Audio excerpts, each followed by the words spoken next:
हमने कुछ नहीं देखा, क्या क्या नहीं देखा। हम हद में रहे यार, हद से गुजर कर नहीं देखा। और तेरे हाथों में मेरे नाम की लकीरें उभर कर आती थी। ये गुस्ताखी नहीं की, तेरा हाथ पकड़ कर नहीं देखा। हो सके तो खत्म हर मुमकिन कहानी कर देना। कम से कम जिंदगी के आखिरी सफ़े पे तुम इतनी मेहरबानी कर देना।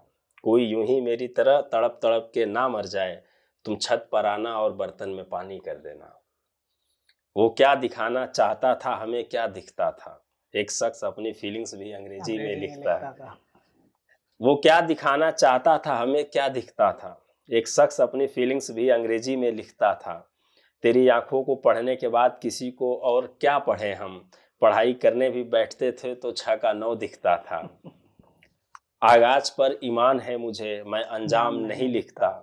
इस लिखावट पर मेरा हक न हुआ तो तुझ पे क्या होगा। आजकल तो अपनी शायरी के नीचे भी मैं अपना नाम नहीं लिखता। नमस्कार, आपका स्वागत है द सोशल डाइस पर। मैं विपिन कुमार। ये जो सारी गजल मैं पढ़ रहा था, ये बहर में है या नहीं है, हम इस पे बात अभी करेंगे, क्योंकि हमारे साथ आज जुड़ रहे हैं गंगा भाई। एक ऐसे दौर में हमारी और इनकी मुलाकात हुई जब ओपन माइक बहुत ट्रेंड पे था और हमने एक पोएट्री हाउस पे एक दूसरे को सुना था और वहाँ से हम लोगों की दोस्ती हुई। तो आज हम बात करेंगे गंगा भाई से कि कहाँ से उनकी शुरुआत हुई, कैसे शुरुआत हुई और उन्होंने बहर में लिखना कब शुरू किया और गज़ल का वास्तविक अर्थ क्या है, उसको आज जानने की कोशिश करेंगे। तो बहुत बहुत स्वागत है गंगा भाई आपका द सोशल डाइस शो पे। तो ये सारी चीजें जो मैंने आपकी पढ़ी, ये जब मैं पहली बार आपको सुन रहा था, तो तब मैंने सुना था आपको लाइव ये सारी चीजों को।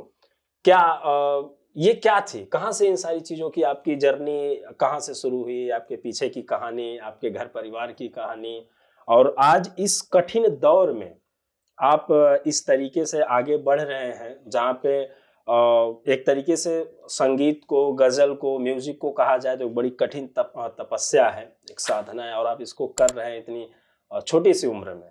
तो कहाँ से आपकी यात्रा स्टार्ट हुई? देखिए, पहली बात तो ये है कि जब हम शायरी के मैदान में उतरे कि शायरी किसे कहते हैं पता नहीं था। पहले करते थे, लोगों को सुनते थे, इधर उधर सुना, सीखा नहीं पहले। तो जैसे जंगल के अंदर सारे जाते हैं एक साथ, तो हमने भी सोचा कि हम भी अपनी शायरी सुनाते हैं, लोगों को अच्छी लगेगी, क्योंकि हम कहते थे तो लहजा अच्छा था। लहजा आपका वास्तव में शुरू से ही हम कहते थे और काफी सारे लोग मिले, उन्होंने भी बोला कि लहजा अच्छा है।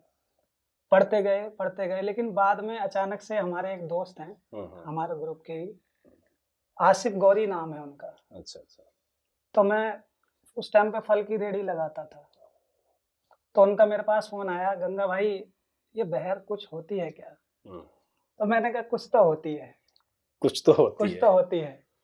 तो क्योंकि इसके बारे में जो लोग पढ़ते थे ओपन माइक पे, वो बहर का जिक्र करते थे, लेकिन बहर में नहीं पढ़ते थे। कुछ ऐसा पढ़ते थे कि बहर नहीं, शहर बहर नहीं, कुछ ऐसा पढ़ते थे। ये नए लड़के जो दिल टूटते हैं तो शायरी करने लग जाते हैं। देखिए, इससे संबंध मैं कह सकता हूँ कि हो सकता है एक तरीके से, लेकिन जो एक शायर होता है वो पैदा होता है, ये शुरू से ही है। लेकिन हाँ, हम परिश्रम करके इसमें इस कला को इम्प्रूव कर सकते हैं।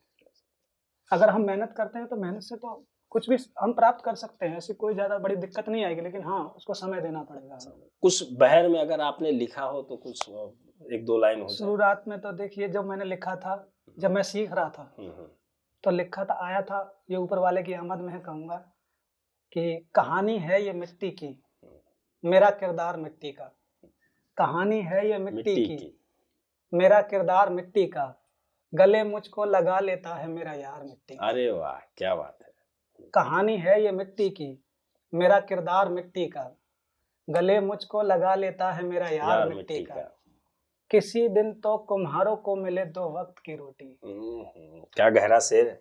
किसी दिन तो कुम्हारों को मिले 2 वक्त की रोटी, कोई तो हो तेरे भी शहर में त्योहार मिट्टी का। आहा, क्या बात है, क्या बात है। मैं सूरत गढ़ रहा हूँ, या खुदा जा फूंक ना उसमें। क्या बात है। मैं सूरत गढ़ रहा हूँ, या खुदा जा फूंक ना उसमें, मेरे हाथों से जब भी पुतला हो तैयार मिट्टी का। क्या बात है, और इसका एक शेर था ऐसे करके कि कहाँ होता है दुनिया में मेरी जहाँ सख्त दिल कोई, कहाँ होता है दुनिया में मेरी जहाँ सख्त दिल कोई, बनाकर रो पड़ा लोहे का दिल लोहार मिट्टी। अरे वाह, क्या बात है।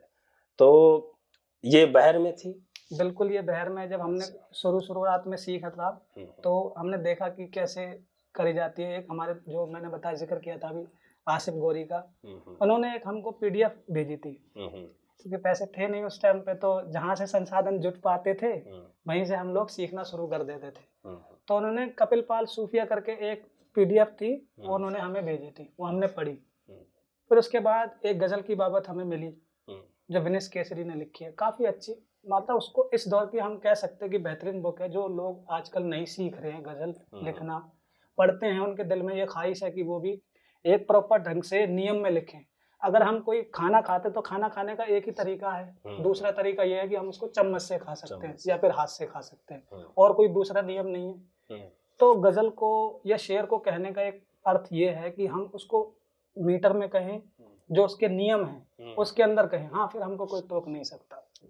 तो ये क्या जरूरी है कि मीटर में और बहर में गजल को लिखा जाए? जैसे नए नए शायर जो हैं दिल टूटता है तो शायरी करने लगते हैं, या ऐसे कभी कुछ किसी को सुनते हैं, कुछ कविताएं पढ़ते हैं तो भी अपनी एक कविता और कुछ शायरी लिखने लगते हैं। तो क्या नए दौर के जो लोग उभर रहे हैं, जो लोग लिख रहे हैं, उनके लिए क्या बहर को सीखना जरूरी है अगर आगे मुकाम तक जाना है तो? अगर वरना अगर ऐसे अपनी तसल्ली के लिए, दिल को बहलाने के लिए लिखना है तो वो अपने भाव को प्रकट कर सकते हैं। मुझे देखिए, बहुत से लोग, मेरी सफ़र में जब मैं चला तो बहुत से लोग मिले, ऐसे भी मिले जो लिखते थे, अच्छा लिखते थे, लेकिन जब मैंने उनसे कहा कि आप सीखिए तो उनके पीछे भी पड़ा मैं, क्योंकि मैं देख चुका था कि बिना सीखे तो इसके अंदर कोई करियर है नहीं।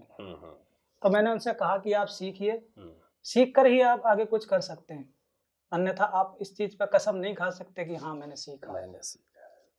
तो आप अभी तक कितनी गजलें आप लिख चुके होंगे, या कितने नज्म आपने लिखी है? हिंदी कविताएं भी शायद आप लिखते हैं, भजन भी लिखते हैं, आप गीत भी लिखते हैं, तो कितनी अभी आप लिख चुके होंगे? देखिए, मैं आपको एक ऐसे तो बता नहीं सकता कितनी लिखी है, लेकिन हाँ एक चीज, एक घटना बता सकता हूँ मैं आपको। हमारे जो इष्ट देव हैं वो गोगा मेड़ी में झारपीर महाराज, उनके ऊपर मैंने एक भजन लिखा था। और जब मैं उस भजन को, जब मैंने सोचा कि मैं रियाज करूंगा इस भजन का, क्योंकि मेरे को वो गाना था, उसकी कंपोजिशन मेरी हो ही नहीं थी, वो लिखा हुआ था बस। तो वो भजन मैंने ढूंढा, मेरी जो जहाँ पे मैं लिखता हूँ, जिनके अंदर, वो एक जगह रखता हूँ और वो इतनी ऊंची थी। अच्छा। तो मैंने 4 घंटे तक ढूंढा, वो भजन मुझे मिला नहीं। मतलब अच्छी मात्रा में अपने पास आप मेहनत करते जा रहे हैं और लिखते जा रहे हैं। तो इसकी शुरुआत कैसे हुई? क्या बचपन से ही आप लिखते थे, पढ़ते थे, या बचपन से आप गजल के या गीतों के शौकीन थे, या परिवार में कोई ऐसा माहौल था जहाँ से आपको ये चीज़ मिली, आप करने के इच्छुक हुए? तो आपके घर परिवार की क्या कहानी है? आप कैसे, क्या परिवार समर्थन मिला आपका जब आप क्योंकि एक दौर में देखा जाए कि जिस मिडिल एज के लड़के जो होते हैं और मिडिल फैमिली से होते हैं, तो वो थोड़ा सा एक कंसंट्रेशन उनका होता है कि नहीं आपको पढ़ाई की तरफ जाना है, उधर से आप एक कैरियर आप चुन रहे हैं कि नहीं आपको गजल लिखना हो, इन क्षेत्रों में आप जा रहे हैं। तो क्या परिवार का समर्थन था आपको? देखिए, परिवार का समर्थन तो जिस हद तक मुमकिन था मिला।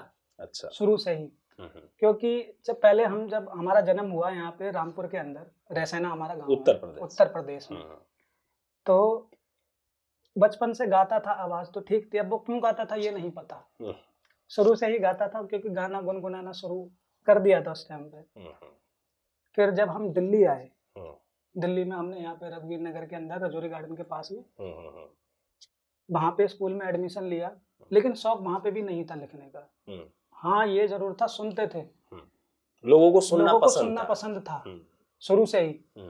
तो जैसे 6ठी क्लास में, 5वीं क्लास में पहुंचे तो लिखना शुरू किया फिर।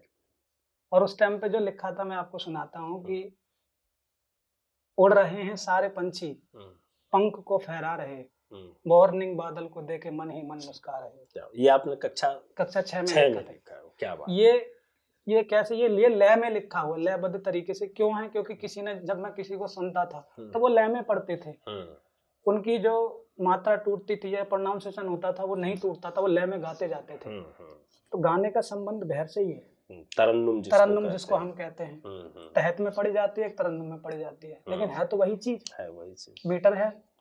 तो वो जो लिखा होता था मीटर के अंदर, तो वो मैं उसको सुनता था ध्यान से, तो वो चीज आ गई इसके अंदर। और हाँ, मैं कह सकता हूँ कि मैं अपनी तरफ से कह सकता हूँ कि ये ठीक है। अभी आपके जो बहुत करीब हो, कोई गजल हो, कोई नज्म हो जो आपको बहुत पसंद हो, बेहद पसंद हो, जो मतलब जिसको पढ़ के आपको लगता हो कि हाँ मुझे बड़ी अच्छी लगती है, बड़ी प्यारी गजल है, तो कुछ अगर ऐसा हो तो जरा सुनाइए आप। आपको एक नज्म सुनाता हूँ। स्वागत है। जलेंगे बुझेंगे, जलेंगे बुझेंगे, बुझेंगे जलेंगे, सुलगते रहेंगे। क्या बात है। जलेंगे बुझेंगे, बुझेंगे जलेंगे, बुझेंगे जलेंगे, सुलगते रहेंगे, फकत आह भरते हुए जख्म दिल में रखेंगे। क्या बात है। तू ऐसी जमी है जहां पांव धरने से पहले तुझे चूमने की रिवायत को कायम करेंगे। क्या बात है। सरे राह सड़कों पे मासूम जिस्मों के किस्से सुनाता हुआ एक जिस्मानी सरहद पे रुक सा गया है, सुबह शाम मरने के दिन गिन रहा है, बिना उंगलियों के इशारे लबों पे लिए और सजाए हुए, सुर्ख रंगों की रंगत में डूबा हुआ है, तुझे भूल जाने की जिद कर रहा है। लहू रिस रहा है खुली आंख से और आंसू बदन के नमक से तराशी हुई एक सूरत मुसलसल मिटोते चले जा रहा है।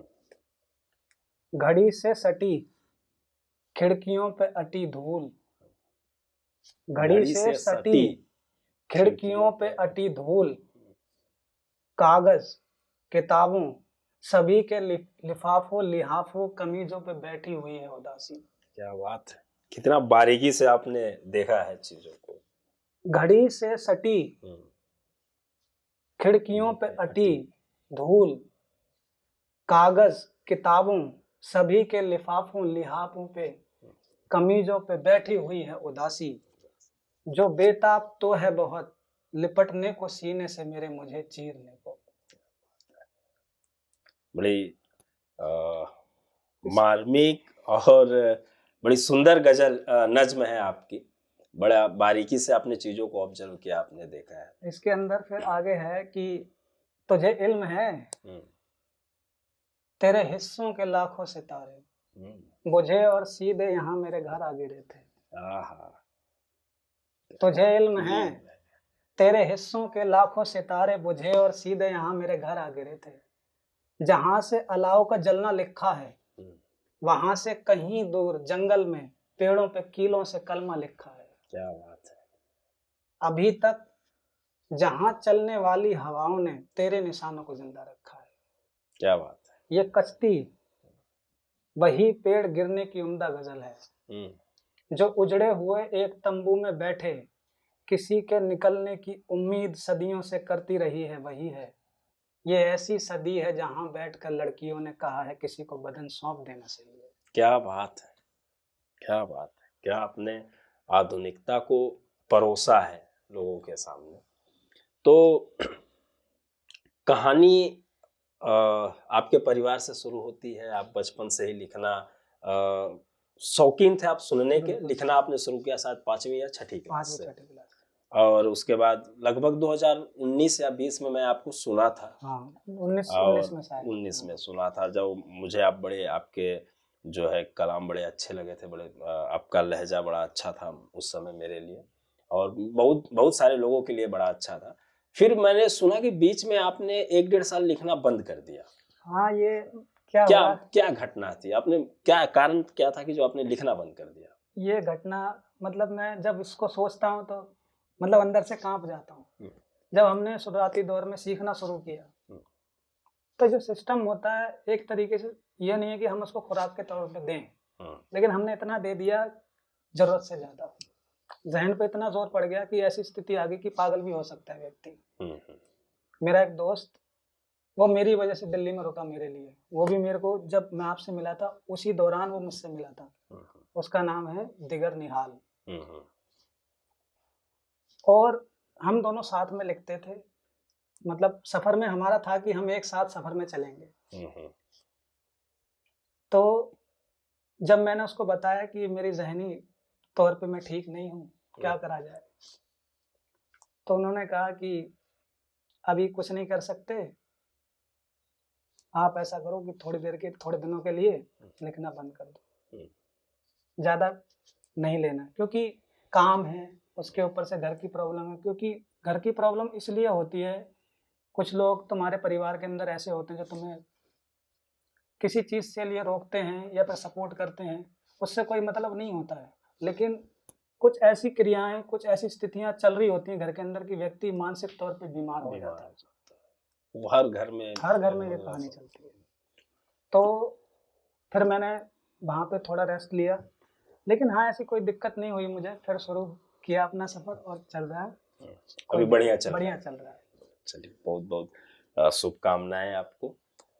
अभी आपकी एक राम के ऊपर एक भजन आई थी। हाँ। जब अयोध्या में मंदिर का उद्घाटन हुआ तो आपने एक भजन गाया था, तो 2 लाइन अगर आप उसको लय में अगर सुना सके तो। ये मैं आपको बताता हूँ इसके पीछे का किस्सा क्या है। मैं कीर्ति नगर की जो टिम्बर मार्केट है जहाँ पे फर्नीचर मिलता है, यहाँ से पैदल जा रहा था मायापुरी से उधर के। हमारा मैकपाई का शोरूम है, वहाँ पे मैं जा रहा था। तो रास्ते में ही ये कंपोजिशन मेरे आई एकदम से। क्यों आई, इसके पीछे का एक रीजन है कि मैं रोज सुबह सुबह नहा धो के हनुमान चालीसा पढ़ता हूँ, और जो ये जिस बहर में ये आई थी उस बहर में ही हनुमान चालीसा लिखी है। ये एक तरीके से कह सकते हैं कि हाँ एक कनेक्शन, कनेक्टिविटी जुड़ी हनुमान चालीसा से। और क्या जुड़ा कि ये था कि जैसे तेरे चरणों की धूल हूँ मैं तो, चढ़ने वाले फूल हूँ मैं तो, रंग कर दो मेरा श्याम आन मिलो मोरे राम। तो इसकी जो कंपोजिशन उसी टाइम पे आई थी, और इसकी कंपोजिशन कैसे आई थी कि तेरे चरणों की धूल हूँ मैं तो, चढ़ने वाले फूल हूँ मैं तो, तेरे चरणों की धूल हूँ मैं तो, चढ़ने वाले फूल हूँ मैं तो, रंग कर दो मोरा श्याम आन मिलो मोरे राम। ये जब मैंने ये भजन लिखा तो मैंने सोचा कि जब मैं लिखता ही हूँ तो कंपोजिशन क्यों नहीं हो सकती। अच्छा, आप म्यूजिक भी कंपोज करते हैं? बिल्कुल बिल्कुल, बहुत बढ़िया। तो इसकी कंपोजिशन उसी टाइम पे आई है क्योंकि ये शुरू से ही था। कंपोजिशन के लिए शुरू से ही मेरे पसंदीदा जो है, मैं नुसरत साहब को सुनता हूँ शुरू से ही। और बीच में जब मुझे लगा कि हाँ अपनी कंपोजिशन तो है ही है, लेकिन इसके अंदर अगर एक्स्ट्रा कुछ जोड़ देते हैं, जैसे नुसरत साहब ने क्या किया, नुसरत साहब ने किया कि पहले तो या वो खुद भी लिखते थे नुसरत साहब, उन्होंने अपनी लिखी हुई चीजें भी गाई हैं, और दूसरों की जो 500 साल से भी पुरानी चीजें हैं वो उन्होंने गाई। उनका एक पूरा खानदान चल रहा था म्यूजिक का, शुरू से उनके पिता, उनके वालिद भी गाते थे, तो उनको सुनता था मैं। लेकिन मैंने सोचा कि कुछ एक्स्ट्रा चीज जोड़नी चाहिए संगीत के अंदर। वो तो पहले से जुड़ी हुई है, लेकिन जो हिंदी इंडस्ट्री है उसके अंदर ये चीजें नहीं है। क्या नहीं है कि तेलुगु जो है इंडस्ट्री है इस टाइम पे, उसने क्या किया है, क्लासिकल को लेके तो वो चल ही रही है अपनी संस्कृति के साथ, प्लस उनने वेस्टर्न का और क्लासिकल का फ्यूजन बना के समाज के सामने प्रस्तुत किया, और जो लोगों को काफी पसंद आ रहा है, लोग पसंद कर रहे हैं लोग। तो भजन के अंदर क्या हो रहा है, भजन के अंदर ये हो रहा है कि इस टाइम पे क्लासिकल एक तरीके से जो उत्तर भारत के अंदर सुने जा रहे हैं, उत्तर भारत, हरियाणा, राजस्थान, बिहार, इन सब क्षेत्रों के अंदर जो भजन चल रहे हैं उसके अंदर क्लासिकल म्यूजिक कहीं गायब सा हो गया है, और ये मुझे बड़ा दुख, पीड़ा का कारण है। हाँ, जो संगीत से जो लोग भी प्यार करते हैं उनके लिए थोड़ा सा क्यों है, क्योंकि अगर हम संगीत से कुछ लेना चाहते हैं और कुछ देना चाहते हैं अपनी पीढ़ी को, तो उसको अच्छी चीजें हमें देनी पड़ेंगी। तो इस पे मैंने एक चीज लिखी थी, मुझसे ये दरिया की मट्टी कहती है नल के पास में दिया जलाना लाजिम है। मुझसे ये दरिया की मट्टी कहती है, नल के पास में दिया जलाना लाजिम है, आने वाली नस्ल में फसलें बोनी है, इश्क के उम्दा बीज बचाना लाजिम है। क्या बात है। तो अगर हम अपनी पीढ़ी को, आने वाली पीढ़ी को अच्छी चीजें देंगे तो उनमें वो आगे जोड़ेंगे, फिर आगे जुड़ते जुड़ते वो बहुत अच्छी चीजें बन जाएंगी। तो हम जिस ये चीज गायब होगी, मैं इसको प्रयास कर रहा हूँ जितना मुझसे हो सकेगा कि मैं भजनों को क्लासिकल में ला सकूं, जितनी कोशिश होगी। इस टाइम कोई आपकी गजल अगर आप लिखे हो, आप उसी फ्लो, उसी लहजे में, जिस लहजे में मैंने आपको पहली बार सुना था, जो आपको याद हो, नहीं याद हो तो अगर आप कहीं लिखे हो तो देख के भी आप पढ़ सकते हैं, ऐसी कोई बात नहीं है। नहीं, वैसे तो है याद, मैं आपको सुनाता हूँ। एक चीज है, ये भी लिखा गया था, बाइक पे लिखा गया था, ये आया था ऊपर वाले की आमद है, काफी अच्छी चीज है। अभी मसरूफ हैं, अर्थी को कंधा दे रहे हैं, अभी मसरूफ हैं, अर्थी को कंधा दे रहे हैं, वही जो जिंदगी को रेस ज्यादा दे रहे हैं। अभी मसरूफ हैं, अर्थी को कंधा दे रहे हैं, वही जो जिंदगी को रेस ज्यादा दे रहे हैं। कभी बिजली गिरी थी आसमां से डर गए थे, कभी बिजली गिरी थी आसमां से डर गए थे, वही जो खून में लथपथ तमंचा दे रहे हैं। क्या बात है। कभी बिजली गिरी थी आसमां से डर गए थे, वही जो खून में लथपथ तमंचा दे रहे हैं।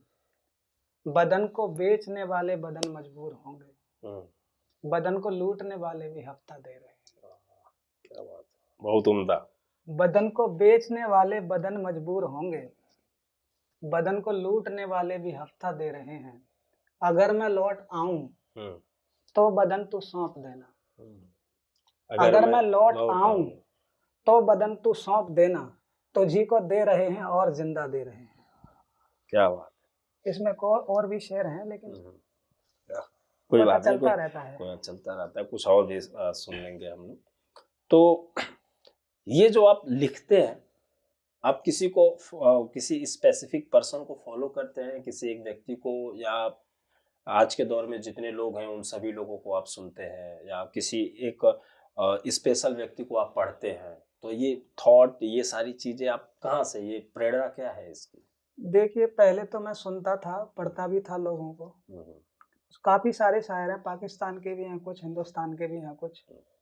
और जब से मैंने आपको बताया कि जहनी तौर पे मैं बीमार हो गया था, जब से उभरा हूँ, फिर मैंने लोगों को सुनना, पढ़ना बंद कर दिया। हाँ, लेकिन उपन्यास हो गए, कोई स्टोरी हो गई, कोई सीरियल हो गया, तो मैं उसको देख के वहां से गजलें उठा लेता हूँ। जो मेरे हिस्से की होती है वो मुझे मिल जाती है, जो नजरों के सामने हाँ, मैं गुजरता अब क्या करता हूँ, रियलिटी पे लिखता हूँ। जो मुझको दिख जाता है, हाँ ये हादसा हो गया है, तो मैं वहां से उठा लेता हूँ। मुझको मिल जाता है कि हाँ मैं इस पे कह सकता हूँ, और मैं कह देता हूँ। कोई बहुत फेमस है, कोई बहुत प्रसिद्ध आपकी कोई गजल जो आप सुनाएं, जो अभी तो देखिए फेमस तो नहीं कह सकते, लेकिन हाँ मुझे काफी जो आपको बहुत पसंद हो। लोग आकर तेरी दहलीज पे इतराते हैं, लोग आकर तेरी दहलीज पे इतराते हैं, नाम इबरत का लेके मार दिए जाते हैं। लोग आकर तेरी दहलीज पे इतराते हैं, नाम इबरत का लेके मार दिए जाते हैं। मेरे कमरे में फकत तेरी हवा तारी है, रोज पर्दों पे तेरे नक्श उभर आते हैं। क्या बात है। मेरे कमरे में फकत तेरी हवा तारी है, रोज पर्दों पे तेरे नक्श उभर आते हैं। अभी हमने सुना कि आप तेलुगु भी सीख रहे हैं। हाँ, तेलुगु बहुत अच्छी लगती है मुझको। एक दौर है, जैसे अगर हम मौजूदा दौर को देखें तो भाषा के आधार पर बहुत लड़ाइयाँ हुई, बहुत बंटवारा हुआ, और बहुत खून खराबे भी हुए। इवन अभी भी कहीं कहीं आंदोलन जो है भाषा के नाम पे होता है। उस दौर में आप हिंदी बोलना जान रहे हैं, आपकी मातृभाषा है, आप भोजपुरी भी जानते हैं, आप इंग्लिश भी जानते हैं, और आप उर्दू भी जानते हैं, और अब आप तेलुगु भी सीख रहे हैं। बिल्कुल तेलुगु सीख रहे हैं। तो इतनी भाषाओं का संगम किस लिए? देखिए, जिस क्षेत्र में हम लोग आगे कदम बढ़ा चुके हैं, उस क्षेत्र में तो भाषाओं की जरूरत पड़ेगी। लेकिन हाँ, महारत सिर्फ एक ही में मिलेगी जो मेरी मदर टंग है। हाँ, Mother tongue। उन चीज़ों से मैं रस ले सकता हूँ, उन लोगों को पढ़ सकता हूँ, उन्होंने क्या कहा, ये चीज़ें भी तो मुझको समझनी चाहिए कि मेरे दूसरे क्षेत्र के, मेरे ही देश के अंदर कोई दूसरी भाषा के अंदर क्या कह रहे हैं, ये मुझे जानकारी होनी चाहिए इस चीज़ की, इसलिए मैं भाषाओं के पीछे लगा हुआ हूँ। और तेलुगु के अंदर तो तेलुगु तो इसलिए मैं सीखना चाहता हूँ क्योंकि मेरे कंपोजिशन में बहुत हेल्प करती है मुझको। वहाँ की म्यूजिक सुनते ही मेरे को अभी उसकी लिरिक्स समझ नहीं आती है, लेकिन हाँ म्यूजिक में बहुत एंजॉय करता हूँ। अच्छा, तो अगर तेलुगु में आपने कुछ सीखा या कुछ लिखा हो तो? मैं गाना गा सकता हूँ क्योंकि अभी मैं सुनता बहुत हूँ तेलुगु। लिपि मुझको आती है तेलुगु की, लिपि मैंने सीखी है। तो कुछ अगर तेलुगु में आपने कुछ सीखा या जाना हो? तेलुगु के अंदर एक गाना मुझे बहुत पसंद है, ये ऐसे है, ये गीत, ये मूवी आई थी एक रश्मिका मंदाना की, उसके अंदर गाना है कॉमरेड, डियर कॉमरेड करके अच्छा, पिक्चर डियर है, कॉमरेड। तो उसमें गाना है, కడలల్లె వేచెకనులే కదిలేను నదిలా కలలే ఓడి చేరి ఒకటైపోయే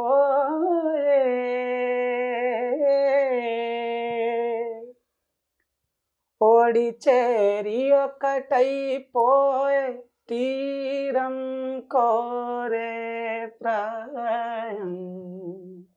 इसको जब सुनता हूँ तो मेरे को ऐसा लगता है कि मेरा दिन बन गया है। तो इसके मायने क्या है, इसके अर्थ क्या है, कुछ मतलब? अभी तो सिर्फ फिलहाल मैं एंजॉय करता हूँ, सिर्फ अच्छा। वोकैबुलरी के लिए मेरा प्रोनाउंसिएशन ठीक होना चाहिए। जैसे उर्दू के अंदर आपने बताया कि सबसे मेन क्या है, तलफ़्फ़ुज़ है। तो अभी पहले जब मैं इनके गाने गाऊंगा तो मुझे तो बतौर सिंगर की, मतलब तेलुगु इंडस्ट्री के अंदर अगर जाने लोग तो तेलुगु सिंगर के तौर पे जाने।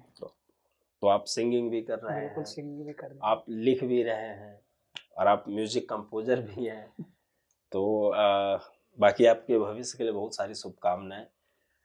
एक सवाल मेरा ये था कि अभी आप राम भजन आपकी आई थी, लोगों ने सुना, एंजॉय भी किया, बड़ी प्यारी भजन थी आपकी, तो अभी आप नया कुछ आने वाला है आपका, जो कुछ बिल्कुल नया आपने बनाया हो? बिल्कुल नया आने वाला है, आप उसको बहुत जल्द देखेंगे। अगर एक दो राधे, लाइन कुछ याद हो तो? उसका मैं आपको अलाप सुना सकता हूँ। हाँ, अलाप। नात लिखूं तो पे प्रीत लगी तो से, नात लिखूं तो पे प्रीत लगी तो से,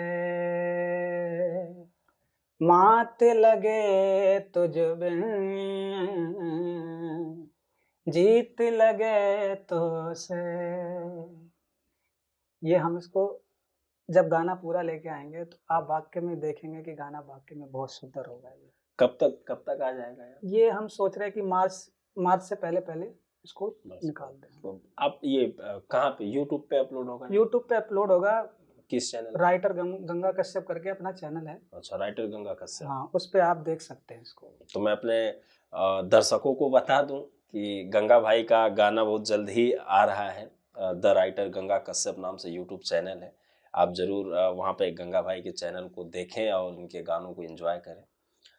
तो खैर, दर्शक उन सभी लोगों तक पहुँचते हैं जो दर्शक के दिलों तक पहुँचता है। तो कोई एक और गजल हो जाए। गजल से मुझको एक चीज याद आ रही है कि ये मेरे अंदर जो गाने की आई है, ये मुझे लगता है कहीं ना कहीं मेरे पिताजी से आई है। अच्छा, पिताजी भी गाते हैं और काफी अच्छा गाते हैं। अभी थोड़ी उनकी तबीयत ठीक नहीं रहती, सांस की प्रॉब्लम है उनको, इसलिए अभी गा नहीं पाते। लेकिन हाँ, जो ये भजन आया था पहले, आन मिलो मोरे राम, इसकी कंपोजिशन में मेरे पिताजी ने मेरी बहुत हेल्प की। चलिए, बड़ी अच्छी बात है। और जब ये गाना आ गया तब उन्होंने बताया मुझको कि हमारे रामपुर के अंदर ही पटवाई के तरफ जब वो सीखते थे, आज से 40-45 साल पुरानी बात आपको बता रहा हूँ मैं, तो वहां पे गए थे। हमारे गुरु हैं, हमारे बगल में ही उनका घर है। अब तो वो पता नहीं है, नहीं है, इतनी तो जानकारी है नहीं। बाबूनाथ नाम है उनका, हमारे चाचा राजूनाथ के बगल, हमारे बगल में ही उनका घर है। उनके रिलेटिव थे वो, लेकिन वो हमारे कुल गुरु थे, सिखाते थे। तो पिताजी को उन्होंने सिखाया था। तो वो बता रहे कि वो गए थे वहां पे गाने के लिए, कंपटीशन नहीं था, मतलब अपनी कला का प्रदर्शन करने के लिए जाते थे चेले, गुरु दक्षिणा ले, मतलब गुरु से शिक्षा लेके अपनी योग्यता सिद्ध करने के लिए जाते थे। तो पिताजी गए थे वहां पे और उन्होंने बताया कि मैंने एक गाई थी रागनी, चंदिया रोटी। तो वो मैं कहना चाहता हूँ कि वो चंदिया रोटी आपको बहुत जल्दी मिलेगी। मैं पिताजी से सीखूंगा और कोशिश करूंगा कि वो गाई जाए। उन्होंने बताया कि उस पे उनको 150 रुपए की न्योछावर उस टाइम पे मिली थी, 40 साल पहले, 40-45 साल पहले। तो मैं समझता हूँ कि उस पैसे की उस टाइम पे तो क्या कीमत रही होगी, लेकिन जो इमोशन था वो, कि वो पहली बार गाने गए थे और उन्हें 150 की निछावर मिली एक रागनी पे, लेकिन उन्होंने भाप लिया था कि हाँ यहाँ सुनने वाले लोग हैं, सुनने वाले लोग। तो उन्होंने एक गजल गाई। वो गजल मैंने पोस्ट भी की थी अपने फेसबुक पे, वो होगी, मैं अभी तो चलाता नहीं हूँ वैसे। वो गजल ऐसे थी कि आदमी मैंने देखे हैं लाखों, मगर तुझसा कोई देखा नहीं है। तो पापा बताते हैं कि उसके ऊपर तो नोटों की बारिश हो गई थी। मैंने कहा वाह, आज बता रहे हैं आप इस बात को। पहले बता देते तो क्या होता। मतलब पिताजी के जो गुण हैं वो आपके अंदर बिल्कुल बिल्कुल हूबहू आए हुए हैं। मेरा चेहरा भी उनसे मिलता है। चलिए, काफी चेहरा के साथ साथ उनके क्वालिटी भी आपके अंदर है। तो आप कुछ और मतलब एक दो गजल जो है जो आपको याद हो या न भी याद हो तो आप देख के भी थोड़ा एक दो और लोगों, हाँ आप लोगों को सुनाइए। ये पता ही नहीं कब तलक ये दौलत रहेगी, ये पता ही नहीं कब तलक ये दौलत रहेगी, तुझसे जो है मोहब्बत ता कयामत रहेगी। हाँ, क्या बात। ये पता ही नहीं कब तलक ये दौलत रहेगी, तुझसे जो है मोहब्बत ता कयामत रहेगी। मैं खुदा से दुआ करता रहूंगा हमेशा, तू जहां भी है मेरी जान सलामत रहेगी। क्या बात है। मैं खुदा से दुआ करता रहूंगा हमेशा, तू जहां भी है मेरी जान सलामत रहेगी। क्या करूं चौंक जाता हूं मैं रातों में अक्सर, क्या करूं चौंक जाता हूं रातों में मैं अक्सर, क्या करूं जिंदगी भर यही हालत रहेगी। क्या बात है, बहुत सुंदर। तो ये लिखे हुए हैं जो जहन से उतर जाते हैं। आपको आपकी गजलों को देख के और सुन के एक लाइन किसी की है, मुझे खैर उनका नाम तो नहीं पता है क्या है, एक याद आ रहा है कि ये बात अलग है कि तुम ना बदलो मगर जमाना बदल रहा है, पत्थर पर फूल खिल रहे हैं, चराग आंधियों में भी जल रहा है। आपको देख के ये शायरी मैंने पढ़ी, मुझे बड़ा अच्छा लगा। तो कुछ और नई गजल या कुछ और आप जो सुनाना चाहें, बताना चाहें। नई तो नहीं कहेंगे, लेकिन ये पुरानी है, काफी पुरानी है, जब शुरुआती दौर में ये लिखी हुई है। ये मेरे पास लिखी हुई है। कितने परिंदों के चेहरे घंटों से उतरे हुए हैं, कितने परिंदों के चेहरे घंटों से उतरे हुए हैं, नीचे दरख्तों के लक्कड़हारे जो आए हुए हैं। आहा, क्या बात है। कितने परिंदों के चेहरे घंटों से उतरे हुए हैं, नीचे दरख्तों के लक्कड़हारे जो आए हुए हैं। कितना करीब आ गया है ए दोस्त पतझड़ का मौसम, कितना करीब आ गया है ए दोस्त पतझड़ का मौसम, तू ही बता पेड़ ये किस मौसम में ताजे हुए हैं। आहा, क्या बात है। मैं चाहता हूँ कोई इनको खोलने में गुजारे, मैं चाहता हूँ कोई इनको खोलने में गुजारे, दरगाह दरगाह दरगाह दरगाह मैंने धागे जो बांधे हुए। मैं चाहता हूँ कोई इनको खोलने में गुजारे, दरगाह दरगाह मैंने धागे जो बांधे हुए हैं, के आज रोया है बादल मुझसे लिपट करके पहरो। आज रोया है बादल, के आज रोया है, के आज रोया है बादल मुझसे लिपट करके पहरो, मेरे ये कपड़े उसी के अश्कों में भीगे हुए हैं। आहा, क्या बात है। उलझा हुआ था मैं तो दिल्ली के चांदनी चौक जैसा, ओहो, क्या प्रयोग है। उलझा हुआ था मैं तो दिल्ली के चांदनी चौक जैसा, के रास्ते तुझसे मिलने के बाद सीधे हुए हैं। क्या बात है, बहुत बढ़िया, जिंदाबाद। कुछ ऐसी गजल जो आज की जो युवा पीढ़ी है इश्क मिजाजी, उसके तौर पे आपने कुछ लिखा हो जो मोहब्बत को दर्शा रही हो काफी खूबसूरती से। जैसे एक शेर है कि काश माथे को चूमता कोई, उसे होठों की प्यास न होती। तो कुछ इस तरीके का वो जो लोगों को जो नई पीढ़ी देख रही है, क्या बोलते हैं, जो रील्स पे सुनती है शायरी, जो इंस्टाग्राम पे देखती है शायरी, तो उसके लिए कुछ आपने कुछ लिखा है? एक है, मैं तो उसी को समझता हूँ कि जो मैंने लिखा है कि तुम मेरे हम्म, ख्वाबों में जब भी आओगी, हम्म, तुम मेरे ख्वाबों में जब भी आओगी, माथा चूमोगी के हाथ मिलाओगी। क्या बात है। तुम मेरे ख्वाबों में जब भी आओगी, माथा चूमोगी के हाथ मिलाओगी। तुमको छूते ही क्या मैं मर जाऊंगा, मेरे छूते ही तुम मुरझा जाओगी। हाँ हाँ हाँ, मेरे छूते ही तुम मुरझा मेरे जाओगे। छूते ही तुम मुरझा जाओगी। तुमने हम्म, हर मौसम के रंग उधेड़े अब, तुमने हर मौसम के रंग उधेड़े अब, क्या पर्वत पे चढ़ के गर्द उड़ाओगी। क्या बात है। तुमसे कोई मेरे बारे पूछेगा, बोलोगी या झूठी कस्में खाओगी। जिंदाबाद। तो बहुत बहुत शुक्रिया आपका ये तो आपका कि बड़प्पन है।